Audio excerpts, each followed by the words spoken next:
Bonjour tout le monde, on va vous présenter notre cas clinique. C'est à propos d'un petit garçon âgé de 13 mois aux antécédents de bronchiolite à l'âge de 15 jours pour laquelle il a été hospitalisé et qui consulte pour asymétrie des deux membres inférieurs qui évoluent depuis l'âge de 8 mois. Alors, examen à l'admission, il y avait montré donc un poids à plus une DS, taille aussi, une inégalité de longueur des deux membres inférieurs. Donc le membre inférieur droit, il est plus lent, il est plus volumineux avec une différence de 1 cm quant à la longueur et une différence de 2,5 cm pour le diamètre.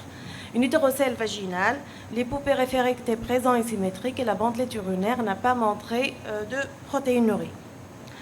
À la biologie, là, le bilan était strictement normal, un hémogramme qui est normal, le bilan rénal et hépatique aussi. Il n'y avait pas de syndrome inflammatoire biologique.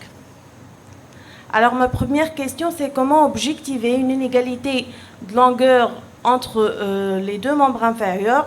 Donc la mesure se fait en position debout en mettant une cale sous le pied du côté le plus haut jusqu'à ce que le bassin soit équilibré et mesurer la hauteur de la cale. Ou bien la mesure peut se faire en position couchée en mesurant avec un mètre ruban la distance entre l'épine iliaque antéro-supérieure et la malléole interne ou entre l'épine antéro-inférieure et la malléole externe, ou bien c'est tout simplement une distance du plus inguinal jusqu'à la plante où il n'y a pas de mesure clinique, c'est surtout uniquement radiologique. Alors, la réponse, les deux réponses possibles, c'est que la mesure peut se faire par la cale ou par la distance qui sépare l'épine iliaque antéro-supérieure et les malléoles internes. Il faut savoir qu'il y a aussi des mesures radiologiques selon les recommandations des pas à pas en pédiatrie de 2018. Et là, les mesures, c'est clinique entre donc cette distance, que ce soit en position debout ou en position couchée, et les mesures radiologiques, là, les mesures que ce soit globales ou des mesures qui sont segmentaires. Et là, l'objectif, c'est de déterminer ce qui est incriminé dans cette asymétrie. Voilà les mesures radiologiques et les mesures donc, cliniques. Alors, quelle hypothèse peut-on évoquer devant cette hypertrophie du membre inférieur droit? Est-ce que c'est l'hypertrophie corporelle partielle isolée? Est-ce que c'est syndromique? Et dans ce cas, on a le syndrome de Klippel-Trenaunay-Weber, le syndrome de Beckwith-Weidman ou le syndrome de Silver-Russell, où il s'agit d'un lymphœdème. Donc, c'est soit isolé, soit Klippel-Trenaunay, soit un lymphœdème. Alors, quelles sont les associations possibles à une hypertrophie corporelle? Qu'est-ce qu'il faut risquer et suspecter? Donc, obligatoirement, il faut rechercher soit un néphroblastome, soit un hépatoblastome. Donc, il faut se méfier devant cette hypertrophie corporelle. Alors, la radiologie pour notre patient a montré, donc l'échographie Doppler des membres inférieurs a montré 2 adénopathies au niveau poplité, les axes vasculaires étaient perméables et l'échographie abdominopelvienne a objectivé une hydrocèle vaginale, surtout à droite. Donc, il n'y a pas d'autres anomalies à la radio. Pour le syndrome de Klippel-Trenaunay, là, c'est un syndrome angio-ostéo-hypertrophique et ça associe une triade classique d'angiome avec hypertrophie des tissus mous et osseux et une dysplasie veineuse, donc du membre supérieur ou inférieur homolatéral.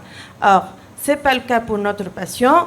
La radiographie télémétrique des membres a montré cette inégalité des membres et on a finalement retenu, donc, devant tous les éléments, un lymphœdème unilatéral du membre inférieur droit.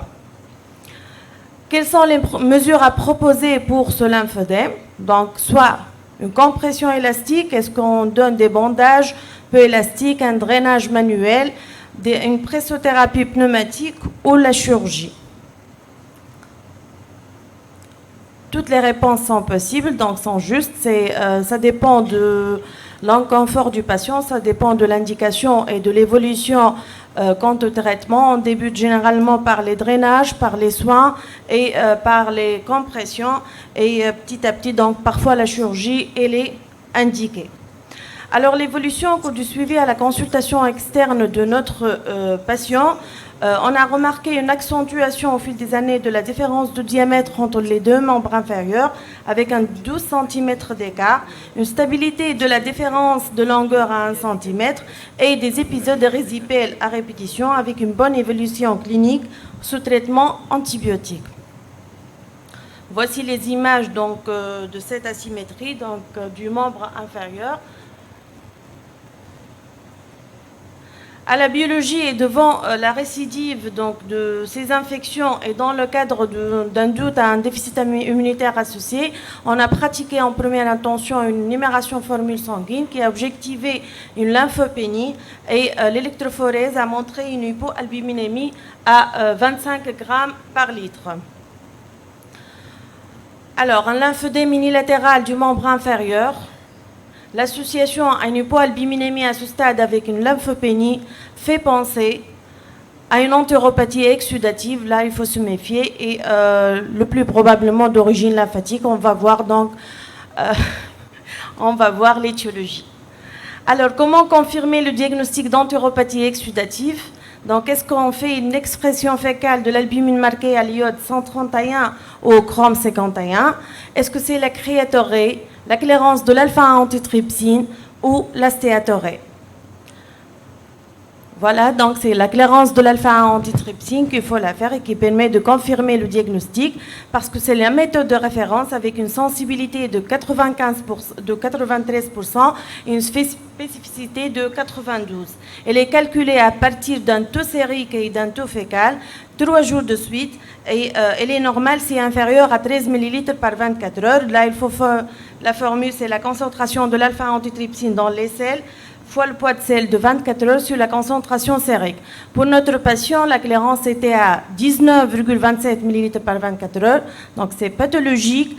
Alors, quels sont les examens indiqués pour la recherche étiologique? Donc, est-ce que c'est la fibroscopie œsogastro-duodénale, l'échographie cardiaque, abdominale, la scintigraphie à l'albumine marquée ou la lympho-IRM? Alors, l'enquête étiologique doit comporter plusieurs éléments, en fait, donc pour retenir un diagnostic, que ce soit d'origine veineuse, d'origine vasculaire ou d'origine muqueuse, qu'on va le voir détailler plus tard. Donc, il faut faire toute une enquête étiologique exhaustive. Là, les entéropathies exsudatives d'origine vasculaire, c'est soit lymphatique ou veineux. Il y a les lymphéangiectasies intestinales primitives, mais on peut retenir ce diagnostic qu'après avoir éliminé toutes les causes secondaires, toutes les causes de lymphangiectasie secondaire, à savoir un lymphome, une péritonite, une pancréatite. L'origine veineuse, c'est cardiaque, la péricardite, l'insuffisance cardiaque, les interventions de Fontan, hépatique, donc toutes les malformations vasculaires qui peuvent donner une hyperpression veineuse. Pour l'origine muqueuse, c'est soit de localisation gastrique ou intestinale, colique ou grélique. Et là, les maladies, surtout inflammatoires et ulcéreuses, peuvent donner ce tableau d'entéropathie exsudative. Alors, pour notre patient, la fibroscopie œsogastro-duodénale a montré une muqueuse gastrique qui est normale et la présence de dépôts blanchâtres et de zones congestives au niveau du deuxième segment du duodénum. Donc, ce sont des lymphangiectasies duodénales. Voilà l'anapathe qui a montré cette dilatation des vaisseaux lymphatiques au niveau de la muqueuse duodénale. Donc, finalement, on a retenu le diagnostic de maladie de Waldman, qui est une maladie très rare, décrite en 1971 par Waldman chez 18 patients, et elle débute habituellement dans l'enfance, avant l'âge de 3 ans ou chez les adultes jeunes. Sa caractéristique essentielle est une lymphorée qui est massive, et avant d'aboutir au diagnostic de cette maladie, il faut souvent éliminer toutes les autres causes d'entéropathie exsudative. C'est ce qu'on a fait pour notre patient. Sur le plan clinique, ça donne des œdèmes, un épanchement des séreuses avec acide, soit un épanchement pleural ou d'autres épanchements, une diarrhée qui peut être intermittente, une asthénie, des signes digestifs à type de douleur abdominale, de nausées et de vomissements, une perte de poids, un retard de croissance, un lymphœdème qui peut être associé surtout dans les membres inférieurs et qui doit faire l'attention à cette maladie, et des infections à répétition, c'est secondaire à la lymphorrhée et secondaire à la perte de cellules lymphatiques et la lymphopénie secondaire. Alors, la biologie va montrer l'hypoprotidémie, l'hypoalbuminémie et l'hypolipémie, une carence en vitamines liposolubles, l'hypogamma et la lymphopénie par les pertes protéiques et par les pertes de cellules lymphatiques, et la clairance de l'alpha-antitrypsine est significativement augmentée.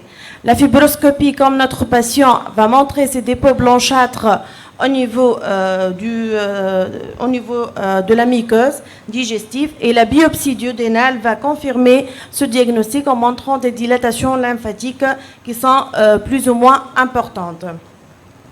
Quant à la scintigraphie à l'albumine marquée, donc au technetium, ça donne une hyperfixation intestinale, donc liée à la perte protidique.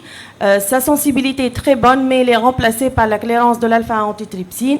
L'échographie, quant à elle, faite dans le but étiologique aussi, va montrer l'épaississement des plis des muqueux et va montrer cet acide et cet œdème mésentérique.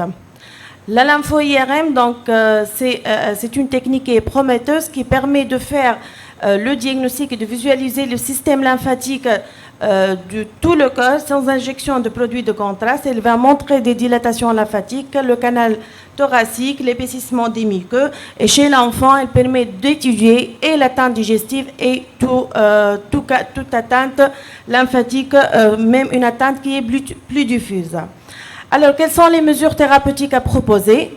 Donc, un régime hyperprotidique pauvre en lipides, de l'IVLIP à 20%, de l'albumine humaine, une supplémentation en vitamines liposolubles et une perfusion de vénoglobuline chaque 3 semaines. Donc, quelles sont les propositions pour le traitement de cette pathologie?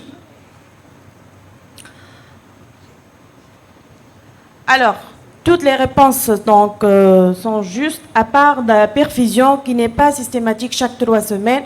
Donc, ça dépend du statut immunologique du patient, ça dépend du statut clinique aussi, les infections à répétition, l'hypogamma-globulinémie.